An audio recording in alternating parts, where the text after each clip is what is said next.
বাংলাদেশকে নিয়ে বিশ্লেষণ করেছেন ভারতের ধারাভাষ্যকাররা ও ক্রিকেট পণ্ডিতেরা।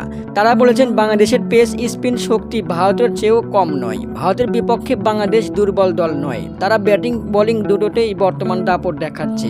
বাংলাদেশ দলের দুর্বলতা ও শক্তি নিয়ে প্রায় প্রতিদিনই আলোচনা করেছেন ধারাভাষ্যকার ও ভারতের ক্রিকেট পণ্ডিতেরা। বাংলাদেশকে হালকাভাবে নিচ্ছে না ভারত। দর্শক, পাকিস্তানের মাটিতে পাকিস্তানকে ধবল দোলার করার টাটকা চিঠি নিয়ে ভারত সফরে গেছে বাংলাদেশ। সেখানে হাতুড়ির শিষ্যরা 2টি টেস্ট ও 3টি টি-20 ম্যাচ খেলবে।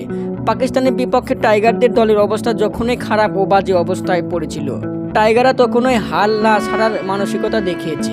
রাওয়ালপিন্ডিতে দ্বিতীয় টেস্টে পাকিস্তানের 274 রানের জবাব দিতে গিয়ে 26 রানে 6 উইকেট হারিয়ে ফেলার পর দারুণভাবে ঘুরে দাঁড়িয়ে স্কোরবোর্ডের চেহারা পাল্টে দেন মিরাজের জুটি।